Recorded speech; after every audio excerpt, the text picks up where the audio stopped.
Bonjour Med, Bonjour. merci d'avoir accepté cet entretien. Tu es né un 14 juillet 1948, tu as 72 ans Mhm. et il y a eu une vie très mouvementée avec beaucoup de choses très intéressantes et j'avais vraiment envie de comprendre un peu mieux aujourd'hui qui était derrière Med et quelle était cette vie qui a été riche en expériences, notamment moine de forêt. Mhm. Eh bien, j'ai toujours eu l'impression que j'ai été moine. Donc, disons que c'était depuis ma naissance. Et quoi que ce soit que j'ai fait par la suite, je me suis toujours sentie moine. Donc, être moine, ça n'est pas, enfin, en tout cas pas pour moi, ça n'a pas été quelque chose que j'ai décidé. Et je me suis dit un jour, waouh, il faut que je devienne moine dans telle ou telle religion. C'était c'était plutôt un appel ou une, un sentiment spirituel qui était là depuis que je suis née et bon que je ne comprenais pas au départ, mais néanmoins c'était là. Donc il fallait que je le réalise. Et c'est ça, ce sentiment profond d'une, de quelque chose à réaliser. Je ne savais pas exactement ce que c'était au départ, mais il fallait que je le fasse. Et c'est devenu vraiment très évident un jour, quand j'avais 16 ans, où j'étais en train de regarder le paysage et je voyais des montagnes au loin. Et petit à petit, j'ai entendu la vie qui partait, tous les sons des villages alentours qui s'effaçaient parce que la nuit tombait. Et je regardais ce paysage et je me suis dit, waouh, ce serait si bien de vivre ici, toute seule sur cette planète. Et d'un seul coup,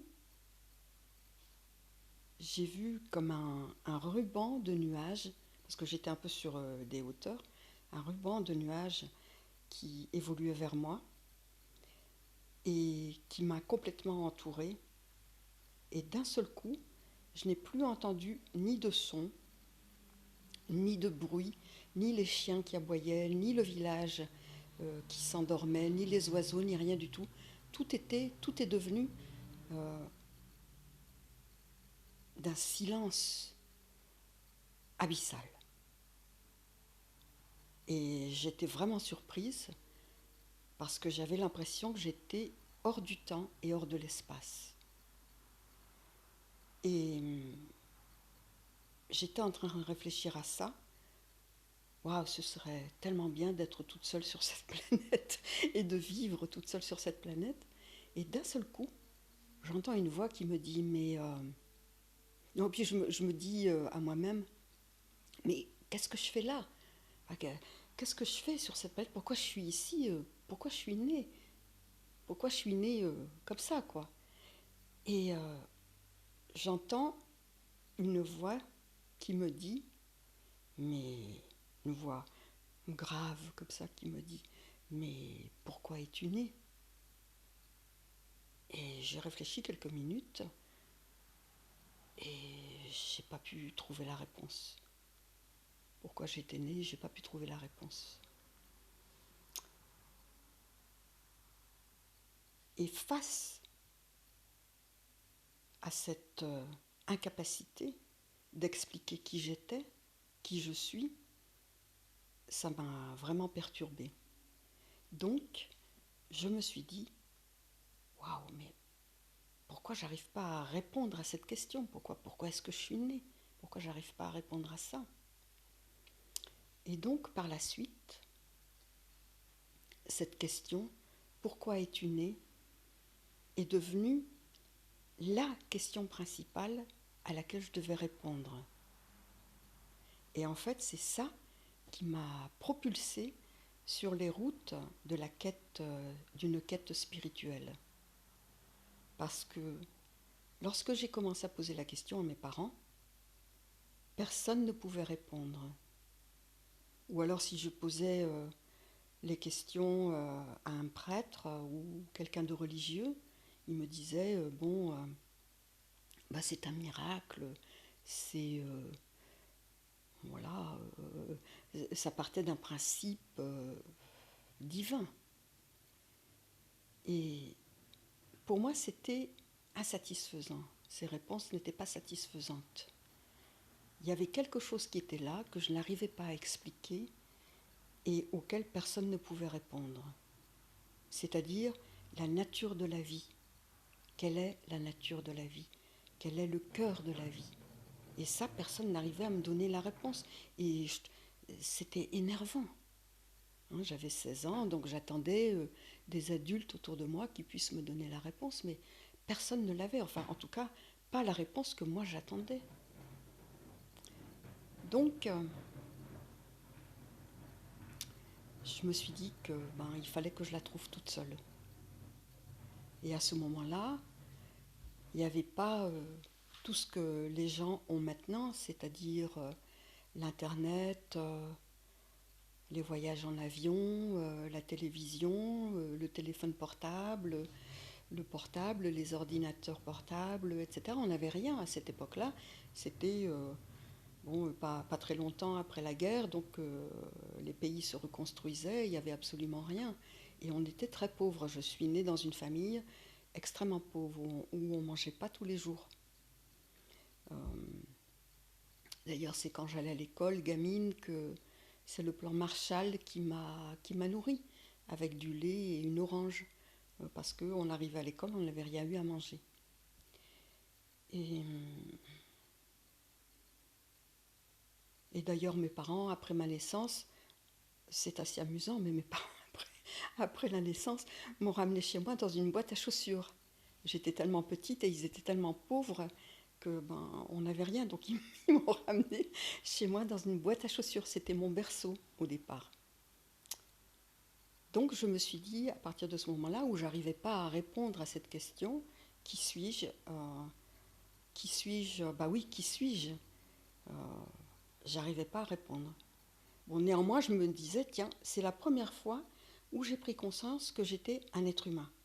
C'est-à-dire avec cette tête, un tronc, des bras, des jambes, des doigts, des orteils, et il y en avait 5 de chaque côté. J'étais pas autre chose, j'avais ce corps-là. Donc j'étais un être humain, d'une certaine sorte. C'était la première fois où je prenais conscience de ça. Donc après, mais néanmoins, ça c'est la forme physique, je veux dire, ça répondait pas à ma question presque existentielle de qui suis-je? Qui suis-je?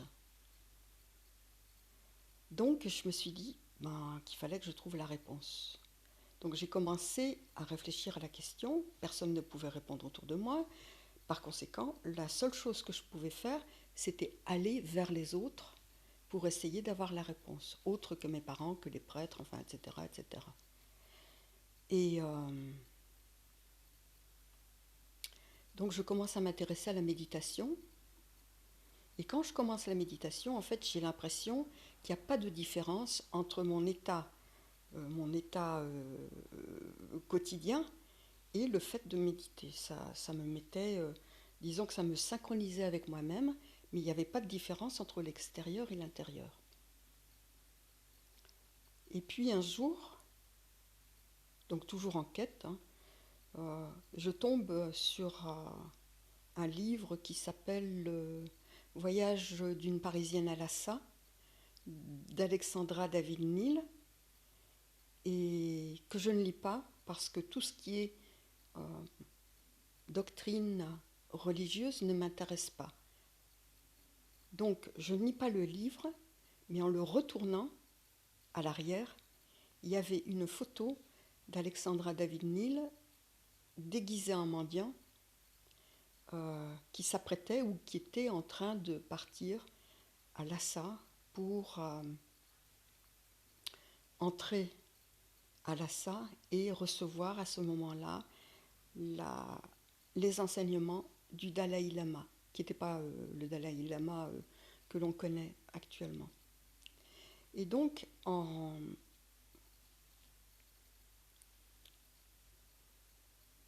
elle arrive à faire ça, c'est-à-dire qu'elle arrive en se déguisant, parce qu'à Lhasa, au Tibet, à ce moment-là, les femmes n'étaient pas acceptées.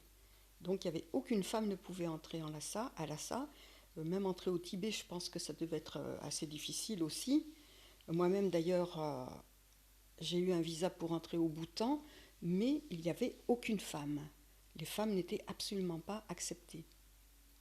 D'accord ? Donc, on était encore une période où les ressources n'étaient pas, les ressources d'information, les sources d'information n'étaient pas mises à disposition comme elles le sont maintenant. C'est-à-dire là, j'étais obligée d'emprunter ces chemins-là si je voulais avoir un début de réponse à ma question. Donc quand j'ai vu cette photo d'elle en moine bouddhiste avec son bâton et son baluchon sur son épaule, je me suis dit « Ah mais oui, voilà, c'est ça que je dois faire ». J'avais, 19 ans. C'est ça que je dois faire. Je dois être mendiante, je dois être ermite et je dois rechercher la réponse à ma question. Donc, j'ai décidé de pratiquer la méditation beaucoup plus qu'avant, mais aussi de partir, pas vers le Tibet, mais vers l'Inde, pour essayer de rencontrer les gourous de l'époque et d'avoir la réponse. Ce qui était devenu important dans ma vie, c'était pas de construire une carrière, c'était pas de construire une famille, c'était pas de me marier, c'était d'avoir la réponse à ma question. Et la question était, qui suis-je ? Donc, et je pensais bien évidemment, à cette époque, que c'était en recherchant la réponse à l'extérieur que j'allais l'obtenir. Donc je suis partie en Inde. Et arrivée en Inde, de fil en aiguille, donc je suis arrivée, j'ai commencé à rencontrer un premier gourou qui était Nisargadatta Maharaj à cette époque. Ensuite j'ai rencontré Goenka, j'ai rencontré Nirmala Kusum, j'ai rencontré Mahanandamoy, j'ai rencontré plein de gourous différents. Et j'ai finalement rencontré Jiddu Krishnamurti. Et en parlant avec lui, j'ai brusquement réalisé qu'il avait une partie des réponses à ma question. Donc, que comme moi, je le ressentais, les différents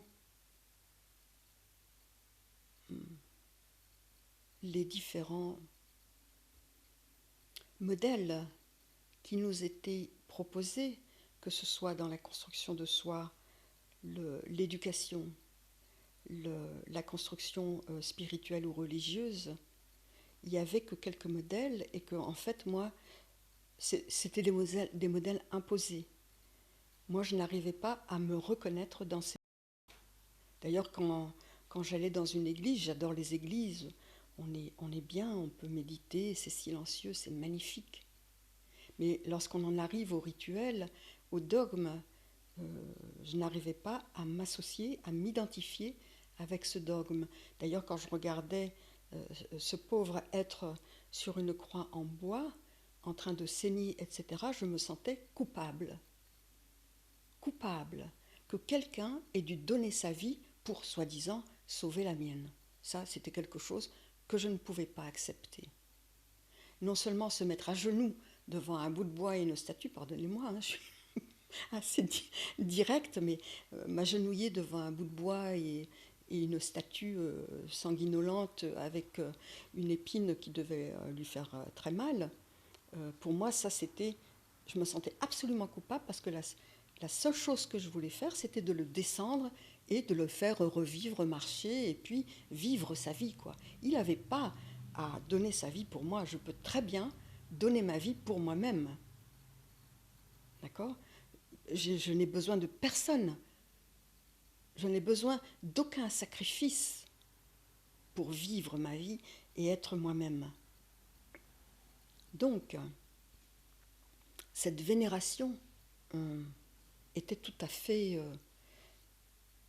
perturbante pour moi. Donc je suis toujours restée loin de tous ces dogmes, de tous ces modèles auxquels je n'arrivais pas à m'identifier du tout, que ce soit par la souffrance, par les choses même sublimes d'amour divin, les anges, etc., les archanges, ou même en hindouisme ou dans d'autres religions, parce que j'ai aussi étudié d'autres religions pour voir les derviches tourneurs et des choses comme ça, pour voir si eux n'avaient pas les réponses à ma question. Mais personne ne l'avait. Donc petit à petit, voilà, je descends, je rencontre plein de gourous, et puis leurs réponses ne me conviennent pas non plus, parce que leur réponse n'était pas ma réponse. Donc il fallait que je continue. Krishnamurti, évidemment, a été un décanteur, un décanteur incontournable, hein, qui lui aussi s'est libéré de tas de choses, de dogmes comme ça, et de tas d'organismes et d'organisations qui voulaient l'enfermer dans un rôle de gourou et de professeur universel. Parce qu'à partir du moment où on enferme la liberté ou l'illumination, comme on l'appelle, dans un modèle ou dans un système, eh bien c'est perdu. On s'adapte au modèle et par conséquent, on ne peut jamais être libre de cette manière. Donc, après des années de recherche, je me suis tournée de plus en plus vers moi-même, parce que je voyais bien que tout ce qui était à l'extérieur, même si c'était fantastique et c'était par rapport à ce qu'on m'avait appris dans ma jeunesse, c'était vraiment formidable, mais ça ne répondait pas à ma question. C'était ma question et il fallait que j'y réponde toute seule. Par conséquent, je me suis de plus en plus éloignée de tous ces modèles, de tous ces courants, pour méditer 17 heures par jour pour répondre à ma question. Et je n'avais qu'une seule question, et cette question était « Qui suis-je » Et c'est une question que tout le monde devrait se poser. Qui suis-je? Et donc, en méditant avec cette question pour thème principal, petit à petit, je me suis transformée complètement. C'est-à-dire, avant, j'étais une jeune fille de 16 ans, 19 ans, etc., qui recherchait la réponse à une question, et petit à petit, j'ai laissé aller tout ça. J'avais de longs cheveux, petit à petit, j'ai coupé mes cheveux, j'ai enlevé mes bijoux, j'ai enlevé le maquillage, je n'ai plus porté de jolies robes, ni de chaussures à talons ou des choses comme ça. Et petit à petit, je me suis recentrée sur la personne ou cet être-là à l'intérieur. De plus en plus recentrée vers ça, vers ce cœur-là, qu'on ne peut pas nommer. Et donc c'est aussi laisser aller tout ce qui est matériel, c'est laisser aller toutes les idées préconçues, c'est laisser aller, c'est tout laisser aller. En fait, il faut tout laisser aller. Absolument tout. Les connaissances, les espoirs, l'idée que l'on a de l'illumination,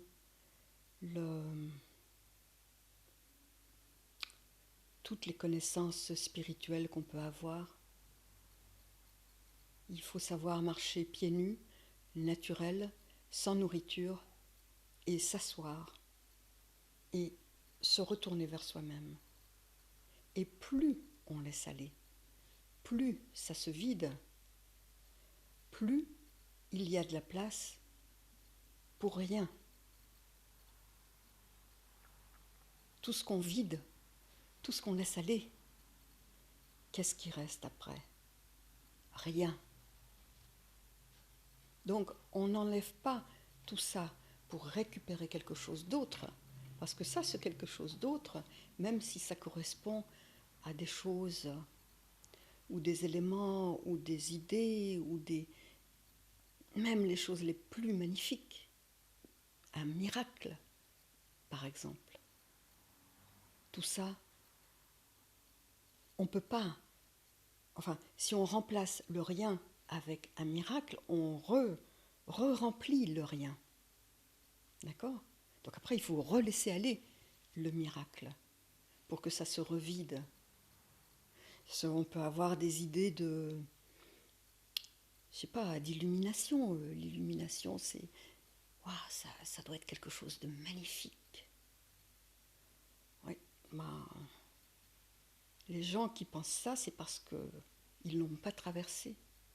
Donc si on remplit ce rien avec une idée de ce qu'on veut que ce rien soit, eh bien, il faut de nouveau laisser aller ce qu'on a acquis de nouveau. Donc, est-ce qu'il y a un chemin pour l'illumination? Non. Parce que s'il y a un chemin pour l'illumination, qu'est-ce que ça veut dire? Ça veut dire que, par exemple, petit à petit, je laisse aller, d'accord? Je laisse aller, je me vide. Mais si j'ai en moi un chemin de l'illumination, c'est-à-dire que je projette devant moi une idée de ce qu'est l'illumination. Donc, qu'est-ce que c'est une idée? C'est une pensée qui est faite avec des mots, d'accord? Donc, si j'avance vers l'illumination, en fait, je n'avance que vers l'idée que moi j'ai de l'illumination. Donc, plus j'avance, d'accord, plus l'illumination va avancer en même temps, et on ne peut pas l'atteindre, puisque c'est ma pensée. Donc, plus j'avance, plus l'illumination va bouger en même temps que moi. Donc, on ne l'atteint jamais de cette manière. Ça ne peut pas s'atteindre. Il n'y a pas de chemin. Entre moi et moi, il n'y a pas de chemin. Donc, il n'y a pas de chemin entre moi et l'illumination. C'est une projection de ce que je pense que l'illumination est, mais ça n'est pas l'illumination. Même le mot en lui-même, illumination, c'est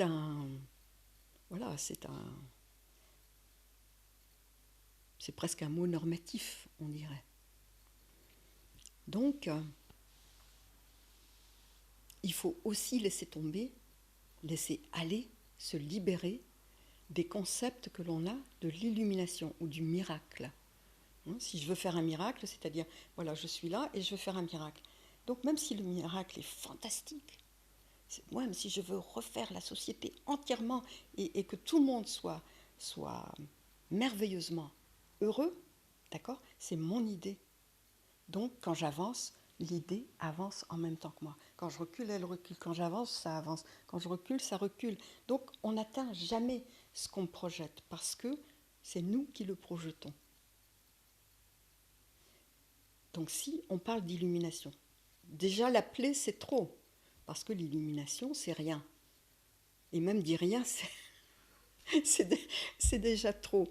Donc on ne peut pas appeler l'illumination, on ne peut pas la nommer, on ne peut pas l'atteindre. Il n'y a pas de chemin qui mène à l'illumination, on ne peut pas l'enseigner, on ne peut pas le passer à quelqu'un d'autre, on ne peut rien faire. Donc, tout ce qu'on peut faire, déjà c'est le faire pour soi-même, c'est-à-dire se vider. D'ailleurs, il il y a un des moines c'était un tout petit monastère rural où j'étais, où je me suis finalement posée après toutes ces années de recherche, où je me suis dit, bon, il faut bien que je me pose quelque part, au lieu de passer d'un gourou comme ça à un autre qui m'apportera jamais rien de toute façon, puisque rien, à ce moment-là, je ne savais pas que c'était ma propre réponse qu'il fallait que je cherche. Je pensais qu'au moins eux pourraient m'indiquer ce que c'est, hein, l'illumination et tout. Et puis, donc je me suis posée à un moment donné ou à un autre en me disant, mais voilà, il faut que je me pose et que je médite le plus possible pour essayer de trouver la réponse à ma question.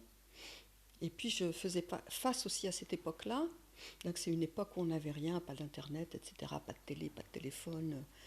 Et donc j'allais voir les grands théoriciens bouddhistes, Hinayana par exemple, et les théoriciens me disaient toujours, alors je disais, Bhante, est-ce que vous pensez que les femmes peuvent être illuminées? Et ce grand théoricien du bouddhisme, Hinayana, m'a répondu, oh non madame, non, vous devez renaître comme homme pour être illuminé. Et je l'ai regardé, je lui ai dit, oh, le Bouddha n'aurait jamais fait cette différence. Il n'aurait jamais, jamais fait cette différence. Donc un jour, Bhante, je reviendrai vous voir avec la preuve qu'une femme peut être illuminée. Oh. Je crois que quand je lui ai dit ça, il était choqué. Mais voilà, donc j'avais à faire face à ça aussi, à ce moment-là. C'est-à-dire, même encore maintenant, les femmes ont des difficultés à se faire reconnaître dans n'importe quel domaine. Bon, ça va de mieux en mieux, mais il y a encore quand même beaucoup, beaucoup d'obstacles. Donc, à la fin, bon, eh bien, je me suis résolue à m'asseoir et à simplement continuer à méditer. Et donc, il y avait c'était un tout petit monastère, il y avait quoi, je sais pas, 2 ou 3 moines et 1 ou 2 nonnes ou 3 nonnes, complètement perdus dans une forêt où personne ne venait jamais, à part les gens qui venaient apporter le repas, parce qu'on vivait des donations, et si personne ne venait, on n'avait pas à manger non plus. Et moi, j'avais déjà ça de mon enfance, donc c'était plus facile pour moi de ne pas avoir à manger. Mais, et donc, quand je suis arrivée dans ce monastère, personne ne parlait l'anglais ni rien du tout. On parlait avec le langage des signes. Et au bout de quelque temps, ils m'ont envoyé un prêtre qui parlait, enfin un moine qui parlait anglais. Et je lui disais, vous savez, Bhante, je voudrais rester ici pour continuer à répondre à ma question pour qui suis-je? Et je vais lire tous les textes, tous les livres sacrés pour essayer de trouver la réponse. Et il m'a dit, oh non, ce n'est pas la peine. N'étudiez pas les livres bouddhistes. Vous savez, le Bouddha n'était pas bouddhiste. Donc, quand il m'a dit ça, je me suis sentie soulagée. Parce qu'en fait, tout ce que je voulais faire, c'était méditer. Méditer, manger, dormir, marcher, observer tous les mouvements du corps pour arriver à trouver qui suis-je. Et j'ai fait ça pendant des années. 17 heures de méditation par jour, par session de 3 heures assise, sans bouger, et je vous assure que ça fait mal. Ça fait mal quand on est assis. Hein.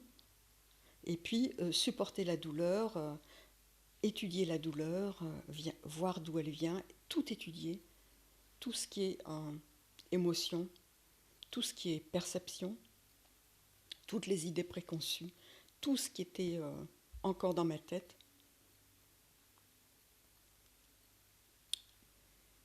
Et puis, voilà quoi, ça a duré des années comme ça. Et puis, à un moment donné, un jour, je ne sais pas pourquoi ce jour-là, plutôt qu'un autre, j'allais avoir 33 ans 2 jours après. C'était 2 jours avant mon anniversaire, le 14 juillet. J'allais avoir 33 ans. Symbolique. On sait pourquoi Maintenant, certains groupes utilisent cette numérologie. Mais pour moi, ça n'a rien à voir avec ça. Pour moi, c'était simplement, voilà, le Christ aussi, c'était la même chose, à 33 ans. Et moi, j'allais avoir 33 ans, 2 jours après. D'ailleurs, j'ai été ordonnée 2 jours après, le jour de mon anniversaire. Et donc, 2 jours avant, je me dis, oh non, c'est pas possible, quoi. Je vais pas rester comme ça pendant des années à essayer de trouver la réponse à ma question. J'arrive pas à la trouver, donc j'en ai marre. J'en ai marre, j'en ai marre. Donc je m'étais fait un très grand tapis de méditation parce que je médite avec les pieds à l'extérieur, comme ça, vous voyez, au lieu de les pieds à l'intérieur. Je m'étais fait un grand tapis avec des choses, des palmiers. C'était un truc naturel, c'était très confortable. Donc je m'assois dans le jardin. Derrière moi, il y avait du jasmin. C'était juste après le repas du midi, parce que quand on est moine, on ne mange pas l'après-midi. Donc juste après le repas de 11h30, je me dis, bon, c'est tout, là, j'en ai marre. Il faut que ça cesse. Donc j'installe ma, mon coussin à l'ombre, parce qu'il faisait très chaud, hein, c'était les tropiques. À l'ombre, je sentais l'odeur du jasmin derrière moi. Je m'assieds et je me dis, je ferme les yeux et je me dis, je vais faire comme le Bouddha.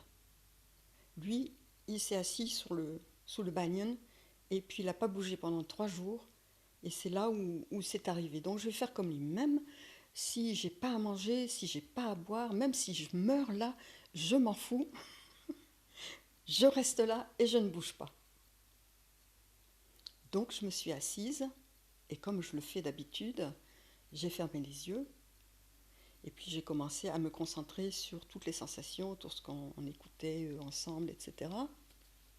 Et puis, comme j'avais quand même beaucoup d'années de pratique de la méditation, je suis capable encore maintenant de réguler mon flot sanguin, d'arrêter les pensées, voilà, de tourner au ralenti en quelque sorte. Hein. C'est un peu comme une sorte de stase peut-être, enfin je ne sais pas comment on pourrait appeler ça, où on met le corps en veilleuse. Voilà, je mets le corps en veilleuse. Donc le corps tourne tout seul en veilleuse, au ralenti, tout devient au ralenti, le cœur bat au ralenti, et je me concentre maintenant, j'ai plus du tout de sentiments de l'extérieur, etc. Et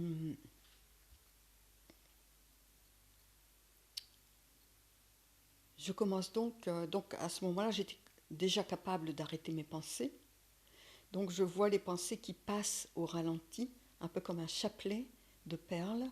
Il y a un chapelet qui passe, et puis quelque temps après un autre chapelet qui passe. Et je me dis, tiens, c'est amusant, il y a un espace entre les mots. Et il y a un espace entre les pensées, mais qu'est-ce qu'il y a derrière? Donc je me concentre et je vois une pensée qui passe, et hop, je me faufile avant que l'autre pensée n'arrive. Et je me faufile dans le vide qui était entre les deux. Et là, ça a commencé. Donc, d'un seul coup, je me retrouve dans la même situation que celle où j'étais quand j'avais 16 ans. C'est-à-dire, d'un seul coup, je perds totalement le sens de l'espace et du temps, où je me trouvais, tout ça, je perds totalement le sens de tout ça. Et je me retrouve... Enfin, vous voulez que je raconte ça? Ça, c'est le processus de l'illumination. Oui. Oui, oui. Vous voulez que je le raconte? Je pense que c'est très intéressant, tout ce que tu racontes là. D'accord. C'est tout un processus de ta vie. Et je pense, Enfin, ce oui. qui est intéressant de voir, c'est une vie qui est peu commune finalement, toute cette recherche, toutes ces années de recherche. Oui, pour répondre à une seule question. Pour répondre à une seule question et en même temps cette ténacité, et puis cette ouverture, tout ce voyage finalement, et tous ces sacrifices presque, on pourrait dire. Hein. Enfin, pour moi, c'était pas des sacrifices. Pour moi, c'est ma manière de vivre. Donc, c'était pas des sacrifices du tout. Je suis pas pour l'idée du sacrifice. Donc, mais aujourd'hui, ça peut être perçu comme ça. Ah C'est oui. pour ça que c'est intéressant d'entendre ça de la bouche bouche de la personne qui l'a vécu vraiment. Oui. Pour comprendre un petit peu comment est-ce qu'on peut en arriver à tout ça, et puis qu'est-ce qui fait que. Et qu'est-ce qu'on. Voilà, qu'est-ce qu'on découvre à travers tout ça. Voilà. Et là, cette idée de s'enfiler en deux pensées, je trouve ça passionnant, par exemple. C'est Oui. quelque chose qui a mis des années à mûrir, finalement, si je comprends bien. Ah oui, c'est-à-dire que c'est des années d'observation. Avant, je voyais bien, bon, j'étais capable d'arrêter mes pensées, j'étais capable de me soigner moi-même aussi, parce que j'avais par exemple du rhumatisme à toutes mes articulations, et à un moment donné, bon, je me suis dit, je peux arrêter, je peux l'arrêter. Donc ça aussi, c'est un truc que je peux expliquer comment on fait. C'est très pratique. Enfin, il faut savoir comment faire. Et puis je me suis retrouvée sans rien du tout. Vous voyez, j'ai plus rien du tout. Alors qu'avant, j'avais du rhumatisme partout, à toutes mes articulations. Donc oui, quand on médite, on devient capable, non pas de contrôler le corps, mais de le maîtriser. C'est-à-dire la maîtrise de soi. C'est-à-dire qu'on prend les choses, on prend la responsabilité des choses, on prend la responsabilité de soi, on prend la responsabilité des perceptions, de ce que l'on perçoit. Donc là, j'étais déjà capable de ralentir, enfin tout mon système était au ralenti, donc je voyais, même quand j'avais une pensée, même plus beaucoup, je voyais la pensée qui passait comme un chapelet et les mots ressemblaient à des perles en quelque sorte. Donc j'avais même déjà, ça n'était déjà plus des pensées à proprement parler, puisque je réfléchissais plus avec des mots, mais simplement avec des objets qui étaient distanciés en quelque sorte. Donc oui, donc à ce moment-là, je réalise que je peux passer entre les mots, et je passe. Je me faufile entre deux chaînes de mots, deux chaînes de pensée. Et là, je perds donc de nouveau bon, je ne repense plus à ça. Hein. À ce moment-là, j'étais totalement dans l'instant présent, donc j'avais plus de pensée sur le passé, etc. Mais quand on regarde en arrière ce qui s'est passé dans ma vie, ce qui s'est passé à 16 ans, c'est la même chose que ce qui se passait à ce moment-là. C'est-à-dire, d'un seul coup, tout mon environnement s'arrête. Donc je suis hors du temps. Le temps n'existe pas. Il n'existe pas, le temps. C'est juste une projection que l'on a. Donc je réalise ça aussi, que le temps n'existe pas. Que les pensées, quand on pense, c'est simplement un mot ou une perception qui sont mises les unes à côté des autres, et on dit, voilà, ça c'est une durée de temps entre ce mot-là et ce mot-là, donc ça fait une durée de temps, etc. etc. Mais en réalité, le cerveau, lui, ne fait pas ça du tout. C'est nous qui les mettons les uns à côté des autres. Le cerveau, lui, voit en noir et blanc déjà. L'œil voit en noir et blanc, et c'est le cerveau qui recrée après tout l'environnement. Vous le saviez, ça? Là, vous percevez en noir et blanc, avec plein de trous, plein de pixels où il y a des trous. D'accord? Donc ça, je vois tout ça, je sais déjà faire tout ça. Mais ce que je ne savais pas faire, c'était passer à travers les pensées. Donc à ce moment-là, je le fais, et je me retrouve hors du temps et de l'espace. Et je me retrouve dans un environnement liquide. Et je sens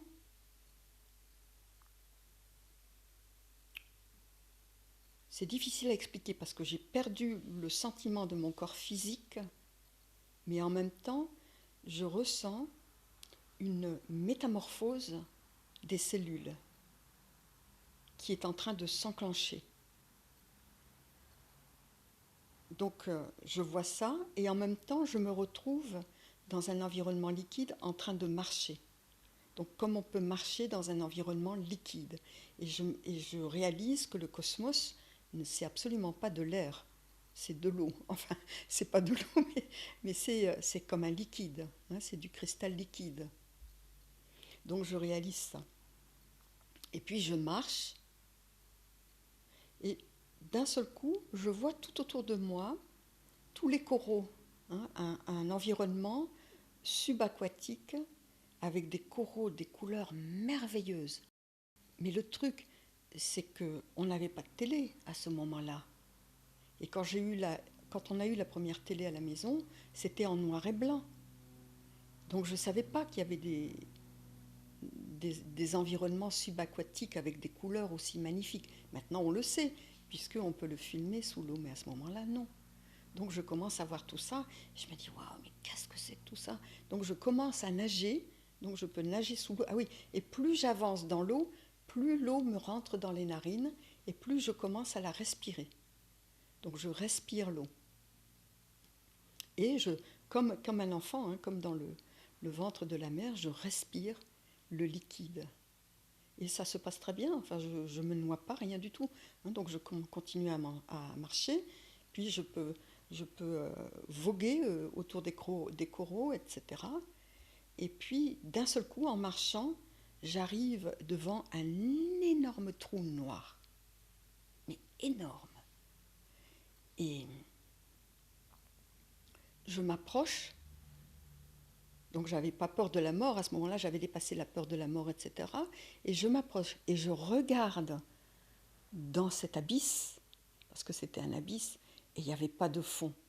Tout était d'un noir si dense que ça faisait peur. Donc ça m'a fait peur et je me suis reculée pour ne pas tomber parce que là c'était du sable et on ne sait pas, hein, j'aurais pu glisser puis tomber dans cet abysse et Dieu sait où je me serais retrouvée. Donc je fais un pas en arrière et puis je me dis waouh, qu'est-ce que c'est que ça? Et je me sentais attirée vers cet abysse. Il fallait que je saute, mais j'avais peur. Pourtant, je me dis, mais c'est bizarre, puisque j'ai dépassé la peur de la mort. Mais pourquoi est-ce que j'ai peur de sauter? Je veux dire, c'est ridicule, puisque j'ai déjà dépassé la peur de la mort. Et puis, j'étais là en train de réfléchir, et je me retourne comme ça sur le côté, et je vois au loin 3 personnes, qui étaient elles aussi sous l'eau, un genre de personnes, je ne sais pas, cristalline, d'un bleu bleuté, d'un bleu scintillant. Ils avaient un genre de costume avec des têtes, enfin je sais pas, ils étaient scintillants, un peu cristallins. D'ailleurs je les ai appelés mes êtres cristallins.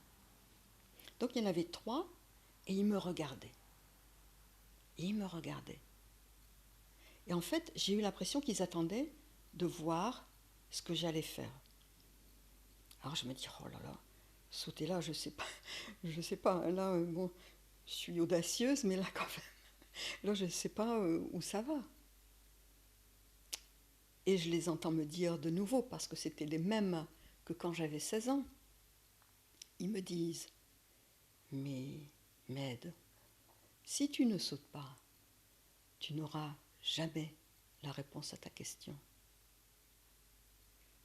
Et donc, waouh, là, ça m'a fait réfléchir.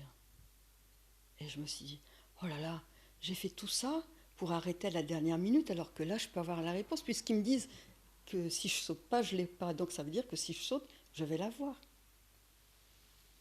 Et alors là, je me suis dit, d'accord. Je leur dis, d'accord, je vais sauter. Et donc, j'ai levé les bras comme ça, hein, comme quelqu'un qui s'apprête à plonger. Et puis, j'ai levé les bras et hop, j'ai sauté dans l'abysse. Et dans l'abysse, d'ailleurs j'ai fait une vidéo à ce propos où on me voit en train de descendre, de tomber. Et il n'y avait pas de fond et je tombais tête en avant et je tombais tête en avant. Et d'un seul coup, j'arrive dans un endroit qui tourne comme ça, comme dans une machine à laver. Ça tourne, et puis d'un seul coup, dans le sens contraire. Et hop! Ah, j'ai oublié de dire quelque chose en fait. Quand j'étais dans l'eau, comme ça, avant de sauter, j'étais une raie manta. D'un seul coup, je deviens une raie manta. Et je prends toutes les perceptions de la raie manta. Je vois ce qu'elle ressent, je vois sa manière de percevoir le monde sous l'eau, je vois tout ce qu'elle voit, je ressens toutes ses perceptions, tous ses sentiments. Et elle me parle. Et donc je nage comme ça. Et c'était magnifique. Et donc après ça, donc je regarde, je nage, etc. J'arrive à l'abysse, je saute, je tombe, ça tourne, puis dans l'autre sens, et je suis projetée vers l'extérieur, Et là, au lieu d'un environnement aquatique, je me retrouve dans le ciel, en train de voler. Et donc, je passe de l'eau à l'air. J'étais une Raimanta. Là, d'un seul coup, je regarde mon corps, je suis un aigle. J'étais devenue un aigle. Donc, je vole comme ça, je vole comme la Raimanta. En fait, la Raimanta, elle vole dans l'eau. Là, l'aigle vole dans l'air. Donc, je vole. Et au loin, je voyais une énorme lumière blanche, mais aveuglante. Et c'était vers ça que j'allais. Et je ne pouvais pas arrêter le processus. C'était trop tard. J'avais sauté, je ne pouvais plus inverser le processus. Je ne pouvais faire qu'une seule chose, c'était suivre le mouvement. Donc je vole, je vois tout ce qui se passe en dessous de moi. De nouveau, j'entends tout ce que l'aigle entend. Je perçois, je vois la manière dont il perçoit les choses, avec ses yeux très perçants, etc. Et au fur et à mesure que je vole, je commence à perdre mes ailes. Je commence à perdre mes plumes, les plus grosses d'abord. Et puis je me retrouve petit à petit, je perds toutes mes plumes. J'étais complètement déplumée. Donc je vole, j'étais complètement comme un poulet déplumé. Donc j'enlève, d'un seul coup, la peau s'en va aussi, les muscles s'en vont, les os s'en vont, et d'un seul coup, je me retrouve simplement comme une forme fluorescente, une vie sans forme, sans incarnation, et je suis toujours en train de me diriger vers la lumière. Et plus j'avance, plus la vitesse s'accélère. Donc là, je suis à plusieurs fois la vitesse de la lumière. Je suis plus du tout sous la vitesse de la lumière, je suis au-delà de la vitesse de la lumière. Et je ne sais toujours pas ce qui m'arrive. D'accord ? Et donc, plus j'avance vers cette lumière, évidemment, plus elle grandit, et d'un seul coup, je me cogne contre cette lumière, et à ce moment-là, j'emboutis la lumière, et à ce moment-là, j'éclate en dizaines de milliers, en centaines de milliers de petits cristaux cristallins, pointus, scintillants, comme du diamant.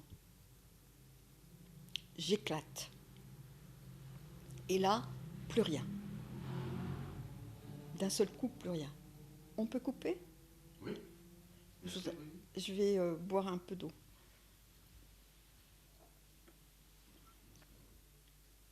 C'est juste pour boire un peu d'eau, bien, c'est pour... Non, bah.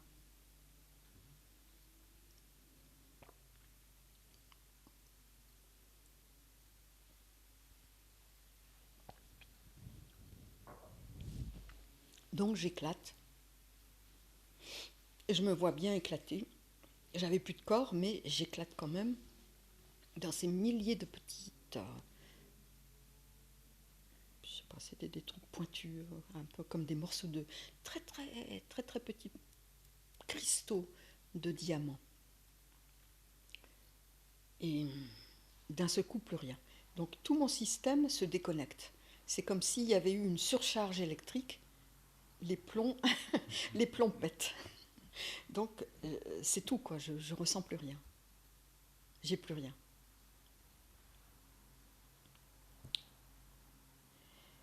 Et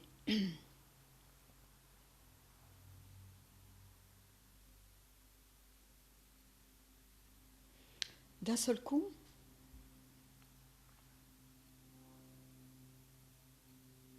donc je ressentais rien, quoi. Enfin, j'avais plus aucun sentiment.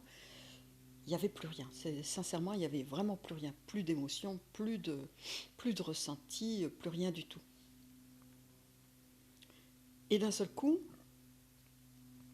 je reprends conscience. J'ai perdu la conscience aussi.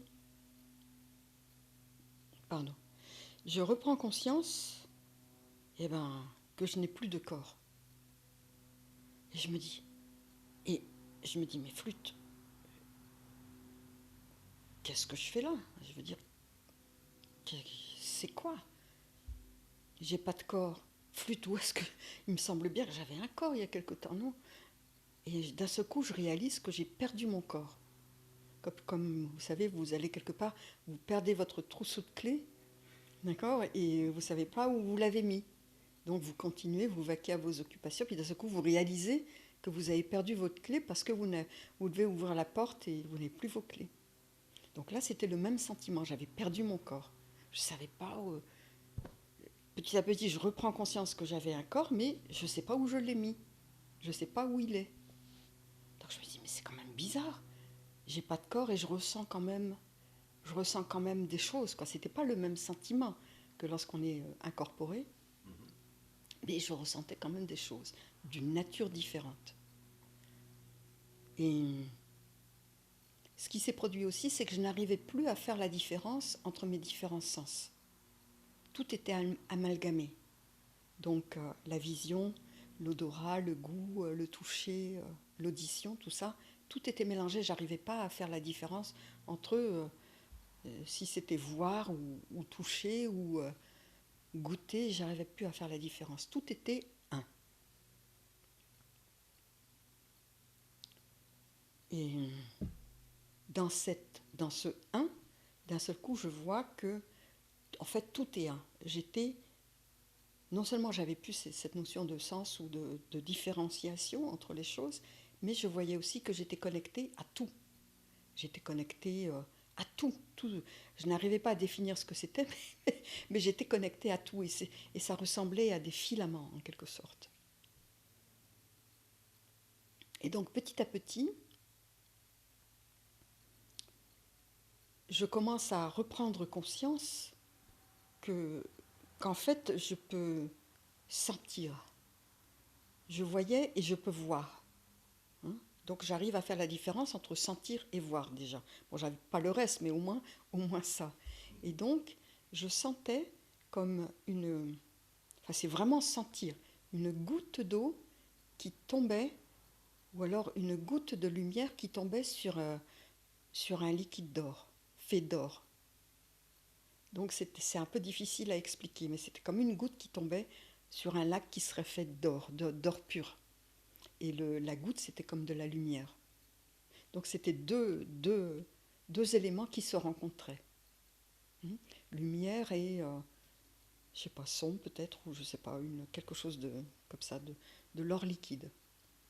Et à chaque fois que la goutte rencontrait cet or liquide, ça créait une étincelle, et l'étincelle, ça devenait une forme. Donc, je prends conscience de ça, et petit à petit, je commence à redevenir consciente de mes sens. Et là, je vois qu'en fait, je suis comme dans une descente inverse de ce que j'avais fait avant. Avant, j'étais une grosse, immense raie manta. Je passe dans un truc qui tourne et détourne, puis je deviens un aigle qui vole. D'accord ? Ici, j'emprunte le chemin inverse, c'est-à-dire, c'était pas l'aigle ni la raie, mais c'était un taurus inversé en fait, parce qu'avant, c'était un taurus, un tore. Là, je prends le tore inversé. Donc, dans ce tore inversé, je redeviens forme, d'accord ? Et je refais le chemin inverse. Donc, je descends dans le tore, je reprends les deux tournis inversés, et je reviens dans une forme qui serait une forme.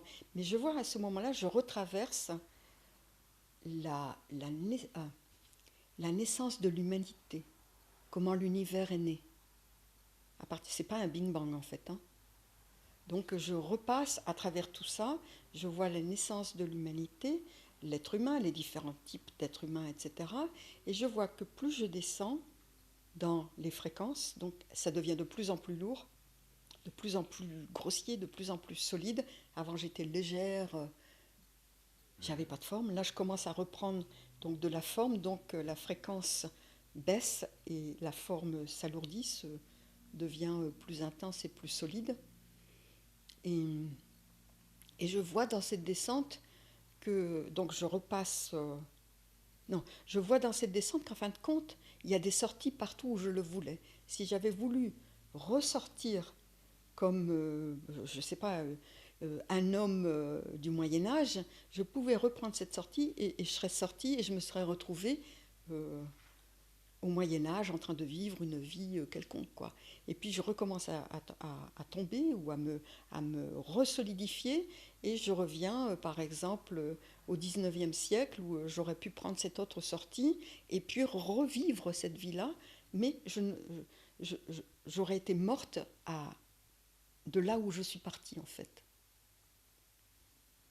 Donc, je continue à faire ça. Donc, je ne prends pas les sorties parce que je voulais continuer à, à m'incorporer, en fait, de là où je venais. Parce que, en fait, tout ça, c'était les réponses à ma question. Tout ça, c'était les réponses à ma question. Donc, je continue, je vois que je peux prendre une sortie où j'aurais été un robot avec une intelligence artificielle, donc je ne prends pas cette sortie-là non plus. Et puis voilà, quoi, je peux prendre plein de sorties, et à un moment, je vois que je peux me réintégrer dans l'œuf féminin avec le sperme de mon père, parce que c'est à ce moment-là que j'étais entrée dans l'œuf de ma mère. C'était à ce moment-là où j'étais entrée dedans. Donc en fait, que je prenais naissance. Donc je vois que je peux faire la même chose. Donc je refais la même chose. Je re-rentre dans l'œuf, d'accord, et puis je regrandis, je grossis, etc. Je renais, et puis je renais donc en tant que femme, etc. Enfin, je renais en tant que bébé, etc. Je revis la même vie, je reviens dans ma quête spirituelle de 16 ans, etc. Et puis je réalise que, ben oui, je suis dans un monastère, etc. Et que donc mon corps est là, il doit être là certainement, le corps que j'avais perdu, que ça doit être ce corps-là. Parce qu'il y a plein de corps que j'aurais pu prendre, en fait. J'aurais pu me réincarner à ce moment-là, mais je n'aurais pas atteint le corps d'où j'étais partie. Donc je décide de pas faire quoi que ce soit d'autre. Je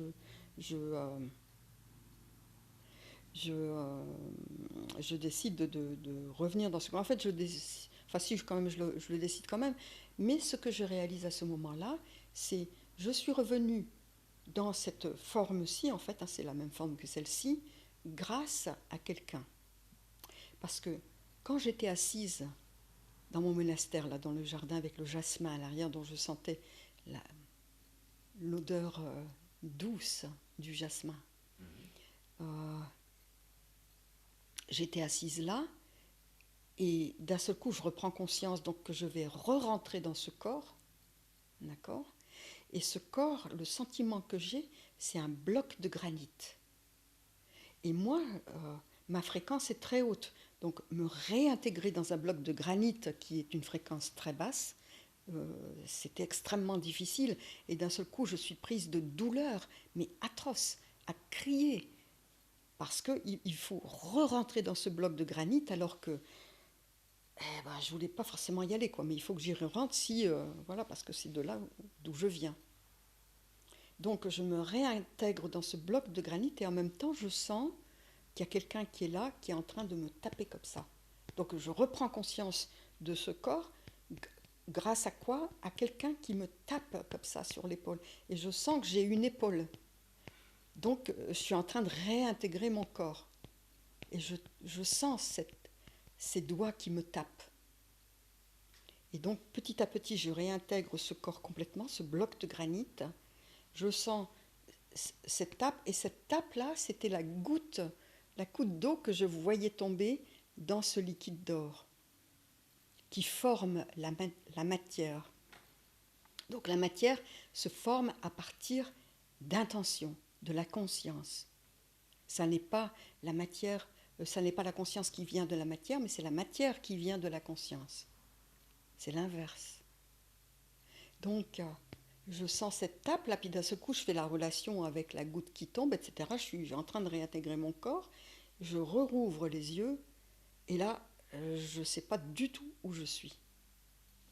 Et je ne sais pas qui est cette personne en face de moi. Enfin, je vois bien qu'il y a quelque chose en face de moi, genre, je ne peux pas dire que c'est une personne, je n'ai plus cette notion-là, je suis complètement vidée de tout, absolument vidée de tout, et donc cette personne, il me prend un temps avant de réaliser que c'est une personne et que cette personne est en train de me parler, j'arrivais pas à comprendre ce qu'elle me disait,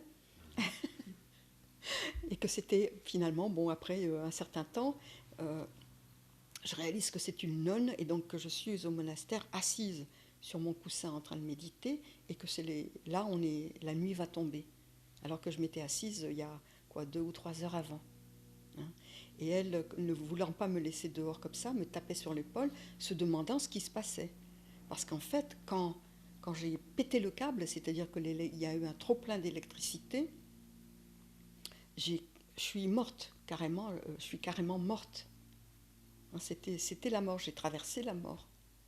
Si j'avais choisi un autre couloir de sortie, là, ils auraient récupéré mon corps vide.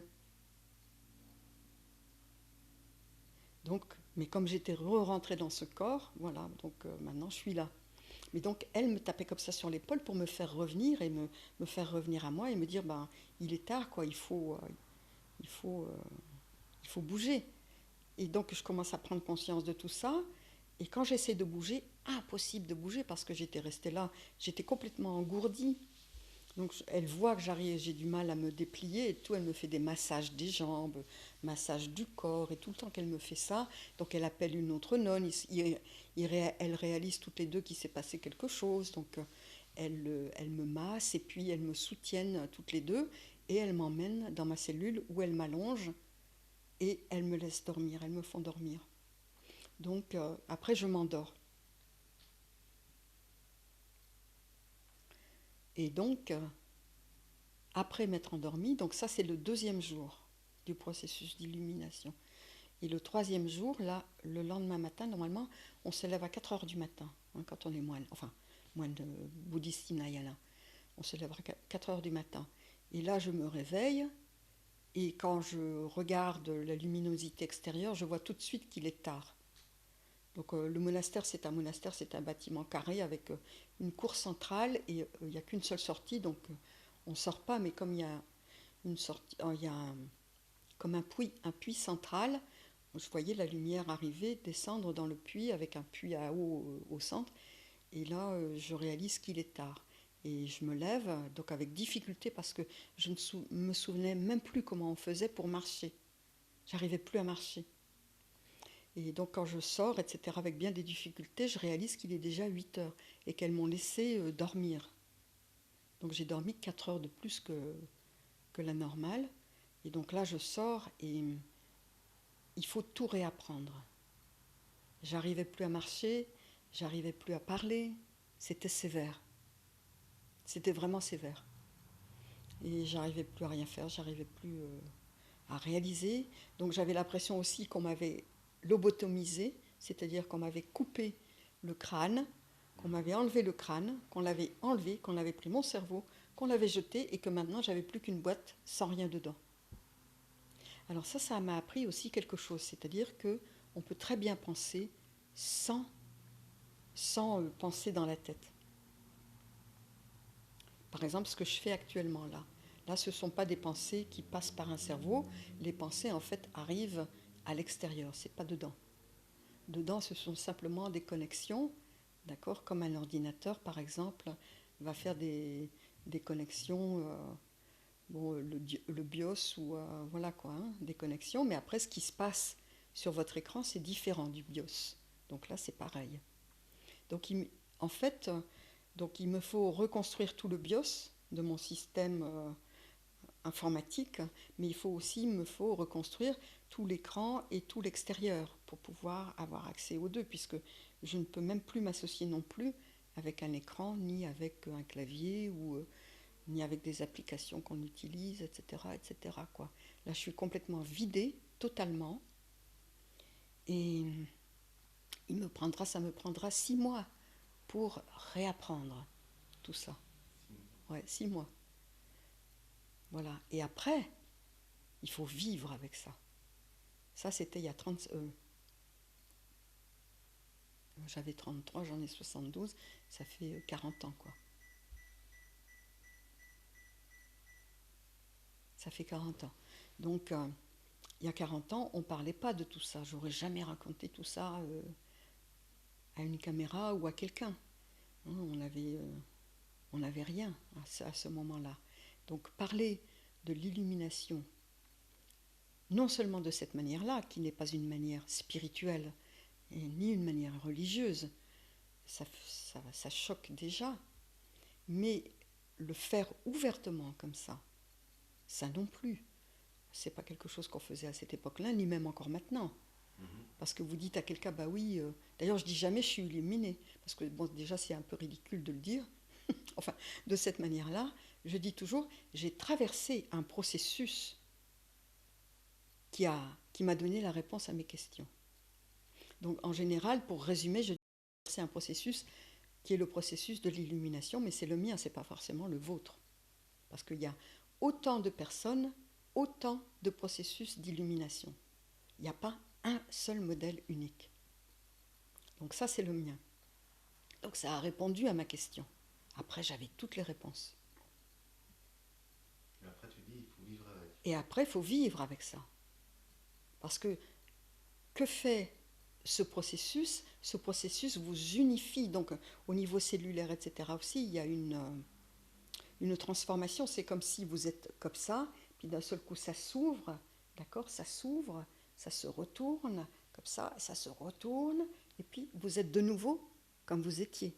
Mais il y a tout ce processus d'un tore qui se retourne comme ça et qui revient dans sa forme initiale, mais l'intérieur est dehors et le dehors est dedans. C'est tout l'inverse. Et puis il n'y a plus de dedans ni de dehors. Tout est. Tout est. Alors là aussi, il fallait faire la différence entre l'extérieur et l'intérieur. J'ai dû réapprendre tout ça.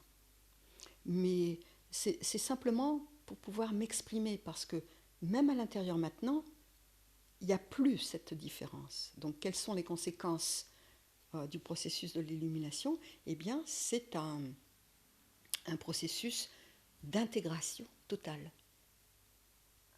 Totale. Donc tous les sens, il n'y a plus de sens quoi en fait. C'est qu'une seule... je peux même pas dire une seule, quoi, parce que déjà c'est faire une différence entre ce qui est et quelque chose d'autre. Donc on peut plus le définir après, on peut juste être. Et même dire être, c'est encore de trop. Et donc, bien entendu, ça, on ne peut pas l'amener à quelqu'un. C'est impossible. Tous les gens, tous les grands gourous qui disent « Ah oui, je vais vous rendre illuminé », pas du tout. C'est impossible. Absolument impossible. Parce que c'est un processus personnel, individuel, hautement subjectif, qui est une réponse, ou rien du tout d'ailleurs, à... c'est se trouver soi, quoi, c'est s'intégrer soi-même. Donc après, on est au cœur de soi. On est soi au cœur, et ce cœur, il est partout. Donc il n'y a plus de différence du tout. Il n'y a plus l'intérieur, l'extérieur, le dedans, le dehors. Et d'ailleurs, je sens bien que tous ces éléments se sont complètement retournés. Donc il faut apprendre à vivre avec ça et puis réintégrer la société. Donc après, en étant moine, donc j'ai été ordonnée. J'ai demandé à être ordonnée comme moine homme. Et puis évidemment, les moines m'ont dit, mais vous ne pouvez pas, vous êtes une femme. J'ai dit, ah non, Bante, vous savez, le statut de moine, c'est un statut. Ça n'a rien à voir avec le genre, quoi, masculin ou féminin, c'est un statut. Donc je veux mon statut de moine, avec 256 règles, et pas 10. Pour qu'on ne fasse plus la différence entre une moniale et puis un moine. Parce que eux le faisaient, 10 règles pour les femmes et 256 pour les hommes. Donc moi je voulais être, voilà, comme ça, quoi. Donc je suis ordonnée. Et puis après la question s'est posée, eh bien, donc je réalise que tout ça, petit à petit, je n'ai pas réalisé tout de suite que c'était ça, parce que personne ne m'avait jamais dit que de traverser un processus comme ça, c'est ça, quoi. Donc ça m'a pris des années pour réaliser que c'était peut-être ça. Et plus j'avançais, plus non seulement j'étais moi-même, par rapport à l'enfance, etc., j'étais redevenue comme un nouveau-né sans rien du tout, quoi, sans modèle, sans programme, sans rien du tout. Donc après, comment vivez-vous comme ça? Il faut gagner sa vie, il faut travailler, Et voilà, donc on réapprend tout ça. Donc moi, la manière dont je l'ai fait, c'était pendant un certain temps évoluer comme moine, c'est-à-dire que j'enseignais la méditation. Donc beaucoup de personnes ont commencé à réaliser que j'étais dans ce petit monastère rural perdu dans une forêt tropicale.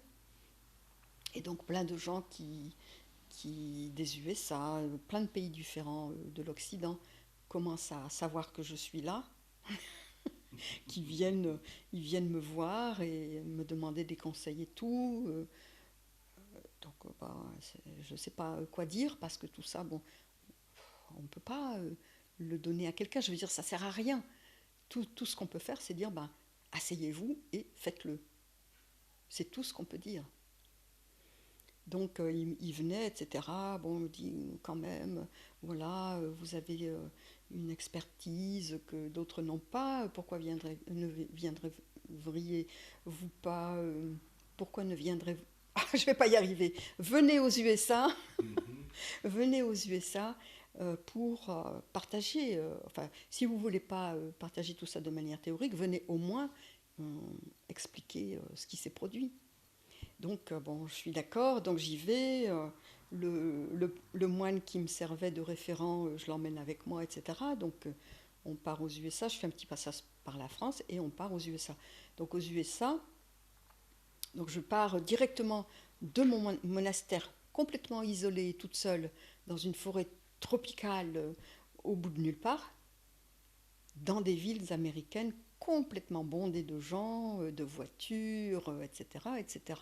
Est-ce que ça fait une différence pour moi? Non, aucune.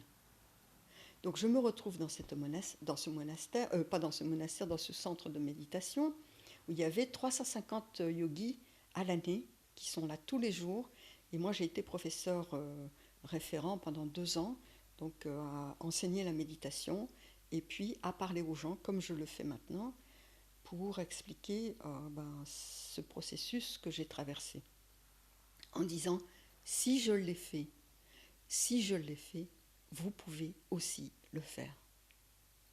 Donc, ça a toujours été mon message.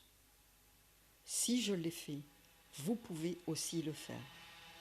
Et la méditation, évidemment, c'est des tas de techniques différentes. Il y en a plein qui existent de techniques de méditation. D'accord ? Donc, quelle que soit la méthode que vous utilisez ou la technique que vous utilisez, la seule question à laquelle il faut répondre, c'est qui suis-je ?